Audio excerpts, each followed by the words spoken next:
In the name of Allah, who is the most beneficent and the most merciful. Dear learners, Norin Nawaz is here once again with another English lecture of Intermediate Part 2, and it's Chapter 10 of Goodbye Mr. Chips from Book 4, which is composed by James Hilton.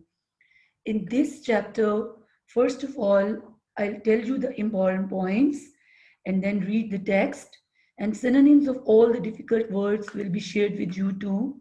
And then in the end, you will come to know about important questions.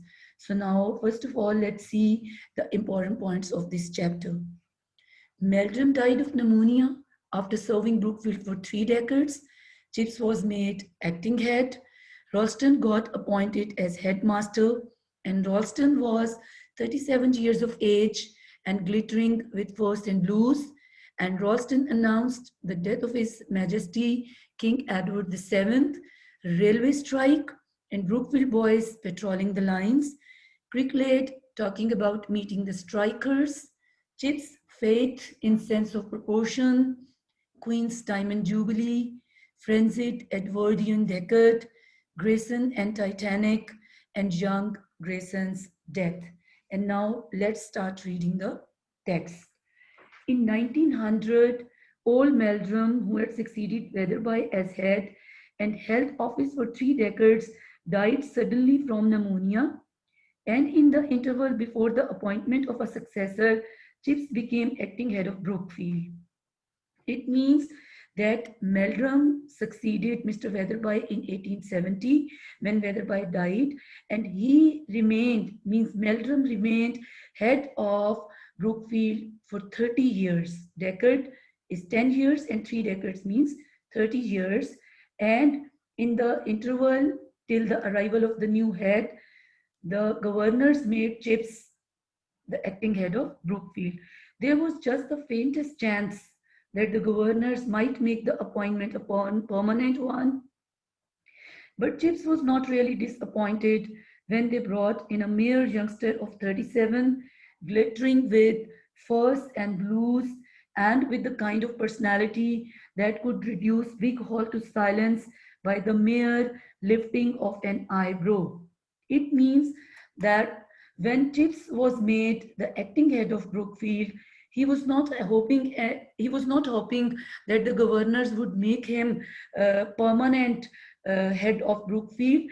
And when the governors brought a man as head who was just 37 years of age, and he was having a personality which glittered, which was splendid with the you can say that with the distinctions in studies and in sports both. You can see here first and blues. Second word, do look at the screen, distinctions in curricular and extra curricular activities. So, and he was having such a personality, he was such a strong personality that he could change the big hall into silence. He could change the big hall to silence by the mere lifting of an eyebrow. Means mere means only, and lifting of an eyebrow means just a signal of an eye. Chips was not in the running with that kind of person. He never had been and never would be, and he knew it. He was an altogether milder and less ferocious animal. And the writer says that Chips was not disappointed with the appearance of this new man, because Chips was a soft and mild kind of a person, but this new head was a ferocious animal. Ferocious means fierce, and wild. It means that new head was very much strong and strict and very much arrogant. Those years before his retirement in 1913 were studied with sharply remembered pictures. It means that the years from 1900 to 1913, Chips was having clear pictures of those years, right? A May morning, you can see last word on the screen, studied means adorned and decorated. A May morning, the clang of the school bell at an unaccustomed time, everyone summoned to assemble in big hall. right? Now, the first memory is that there was a May morning, and clang means ringing, right? You can see on the screen that the school bell rang and an unknown time. Unaccustomed means unknown at unknown time, and everyone was called. Summoned means called. Everyone was called to gather in big hall. There was a big announcement, and who did that announcement? Ralston, the new head. This is the name of the new head.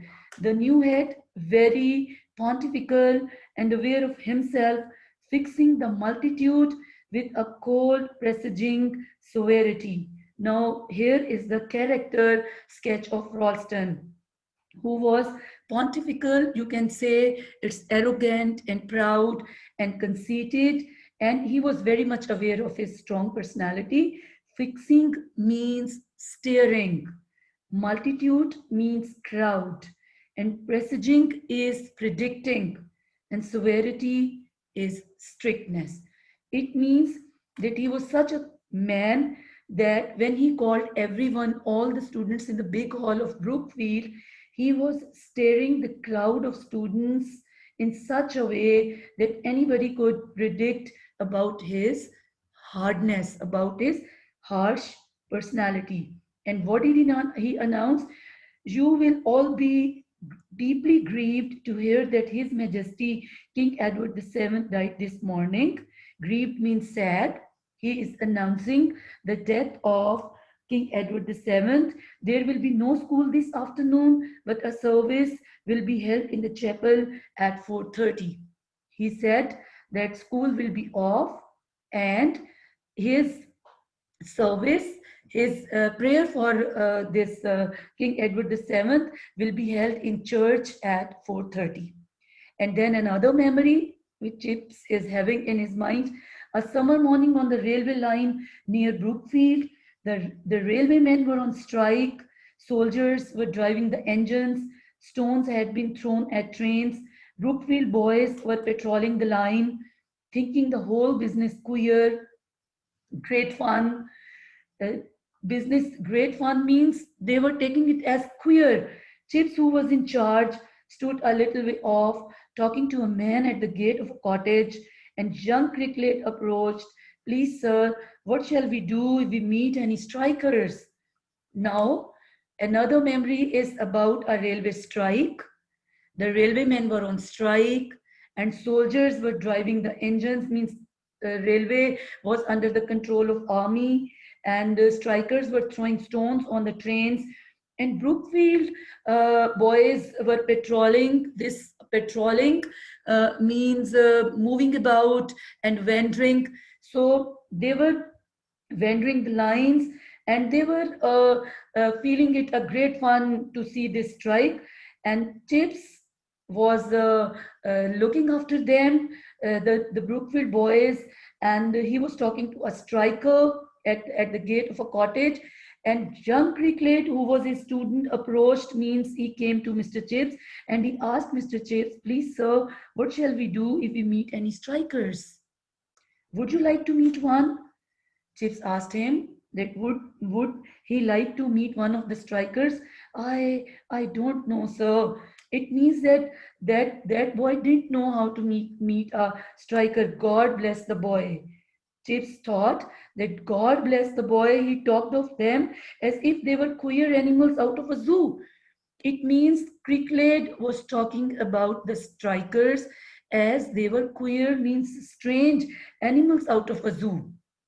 Well, here you are then. You can meet Mr. Johns. He is a striker. The person whom Mr. Chips was talking was a striker, right? And his name was Mr. Johns. And he says that you can meet Mr. Johns. He is a striker, and when he is on duty, he has charge of the signal box at the station. You have put your life in his hands many a time. It means the Chips wanted to tell that boy whose name was Cricklet that whenever the strikers were not on strike and when they are performing their duties, and particularly this man, Mr. Johns, he is the in charge of the a signal box, and you know that green signal means the train can move, and red signal means the train should stop. So it means whenever these railway men are on duty, we put our lives in their hands when we travel in the trains. Chips thinking it over. Afterwards, the story went around the school. There was Chips talking to a striker, might have been quite friendly the way they were talking together. Later on, when they came back to Brookfield, the Brookfield boys and everyone over there talked about Chips that he was talking to a striker. Actually, the whole Brookfield did approve this act of Chips, that he was talking to strikers. And Chips, thinking it over a good many times, whenever Chips thought about this incident, always added to himself that Kathy would have approved and would also have been amused. He thought that no matter whole Brookfield had disapproved of that incident, but if Kathy were there, she would must approve this act of Chips, that he was talking to strikers, because always whatever happened and however the avenues of politics twisted and curved, you can see what is the meaning of twisted and curved. Uh, Twisted and curved means complicated and ups and downs. You So, dear viewers, what does the writer want to say here? That however the avenue means way and path. It means that however the paths and routes of politics were complicated, he had faith in England, flesh and blood. It means that Mr. Chips was having strong faith in England nature. And this vision was given to him by Catherine Bridges. And in Brookfield as a place, and he believed in Brookfield as a place whose ultimate means final, and worth means value, depended on whether she fitted herself into the English scene with dignity and without disproportion. You know what is this disproportion? Disproportion means imbalance. If you remember, dear viewers, chapter number 6, where Catherine Bridges tried to persuade Chips for the mission school to come over there in Brookfield and have a soccer match, she said, Chips, that England isn't always going to be divided into rankers and officers.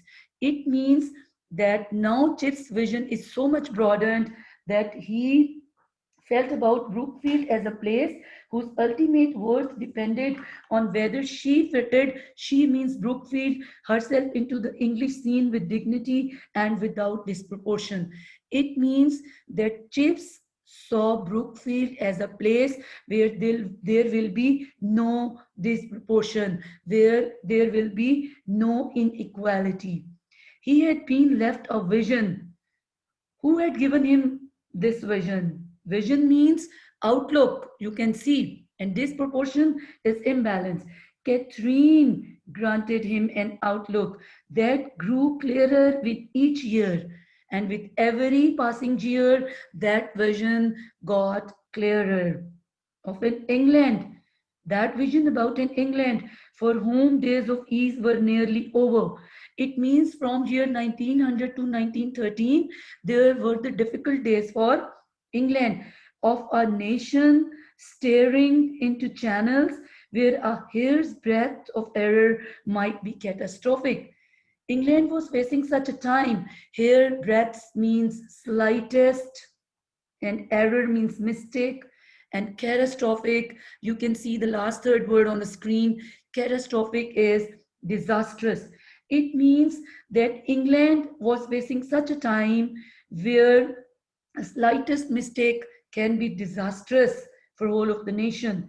He remembered the Diamond Jubilee. Now here I would like to tell you what is this Diamond Jubilee. Beta, Diamond Jubilee we call a celebration of 60 years, right? There had been a whole holiday at Brookfield, and this was the Diamond Jubilee of uh, Queen Elizabeth. It was the celebration of a 60 years of her uh, of her era, of her age, right? And there had been a whole holiday at Brookfield, and he had taken Kathy to London to see the procession. It means that this event took place before the death of Catherine Bridges, and procession means march and parade of that Diamond Jubilee. That old and legendary lady sitting in her carriage like some crumbling wooden doll.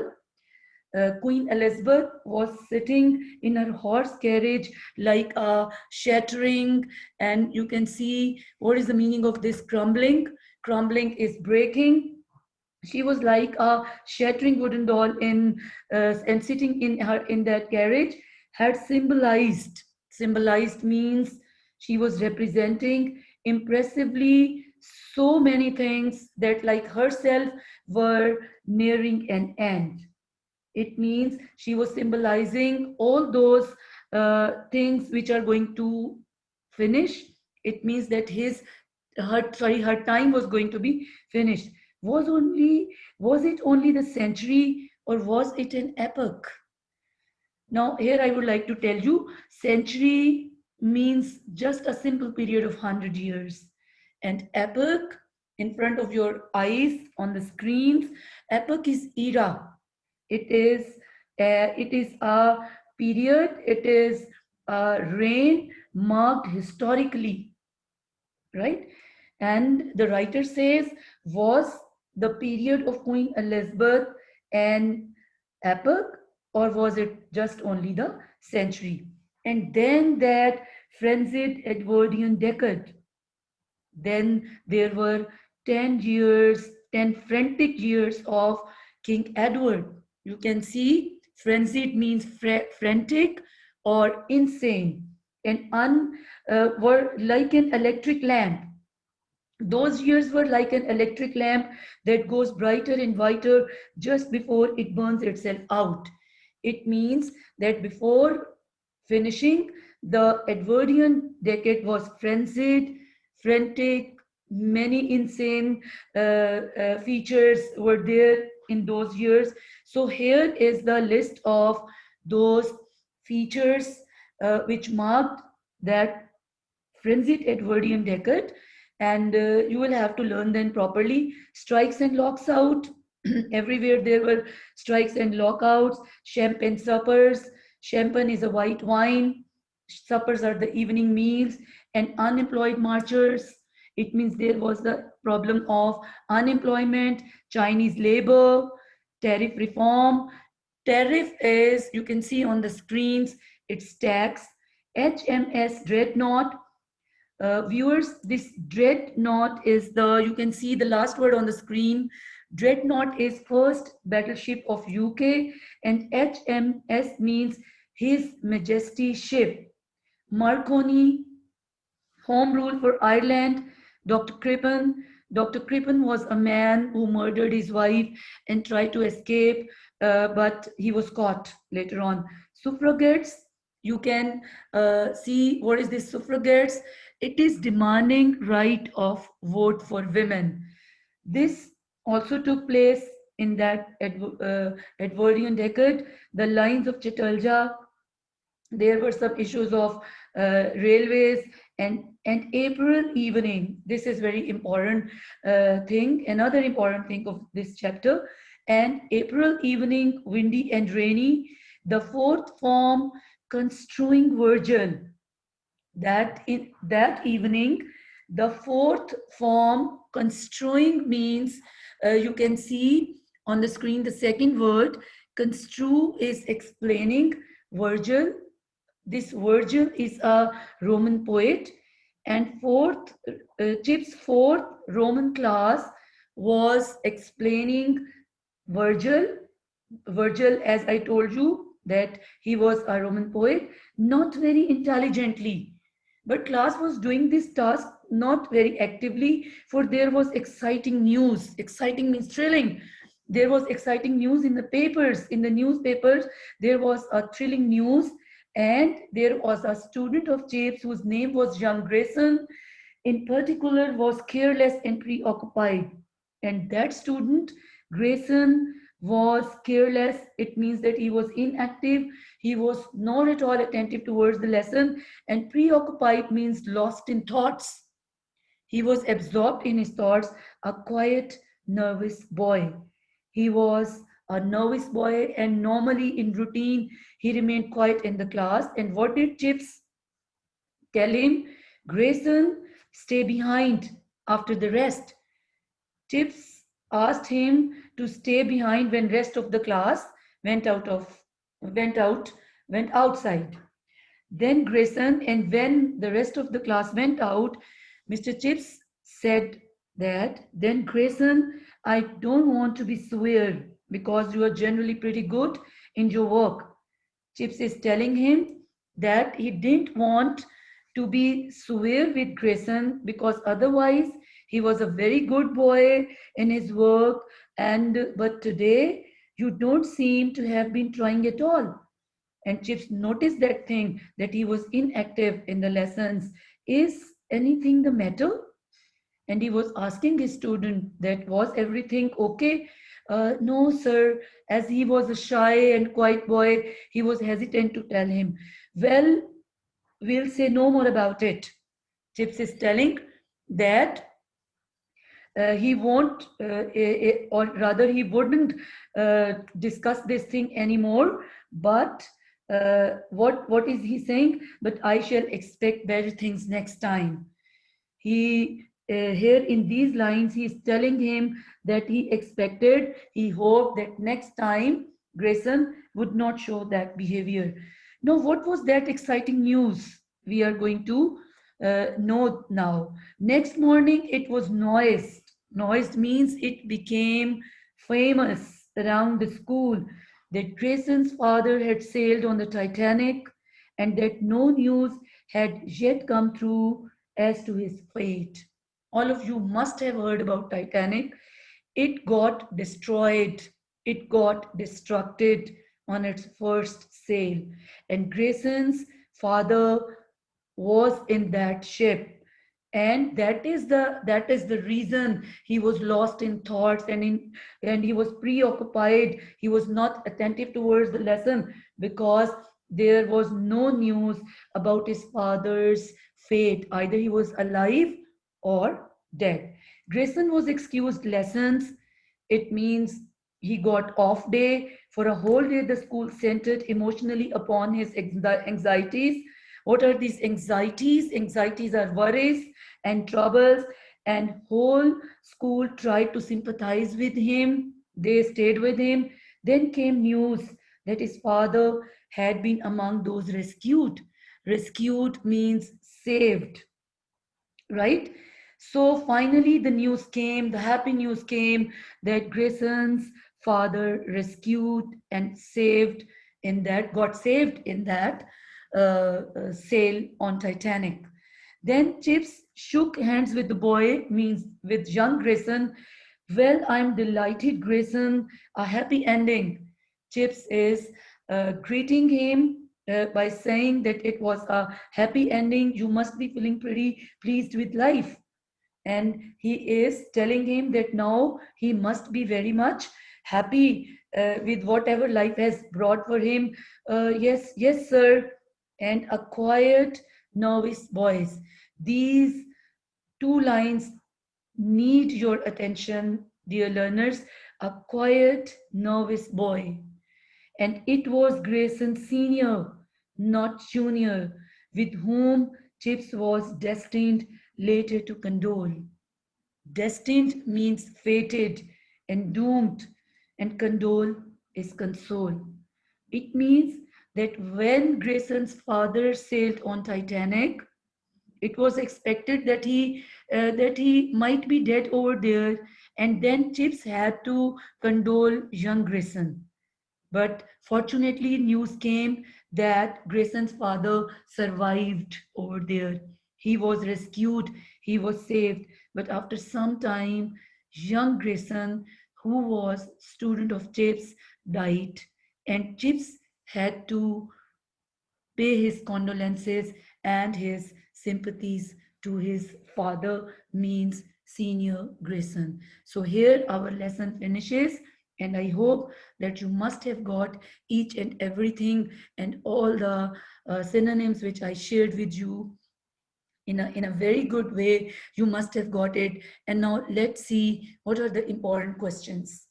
First important question is character of Ralston, character of Meldrum, who was Cricklet, what duty did the Brookfield boys do during the railway strike, what did Mr. Chips recall about the Diamond Jubilee of Queen Victoria, why was Grayson worried about in class, and what did Chips recall about the Edwardian decade? These are the important questions of Goodbye Mr. Chips, chapter 10.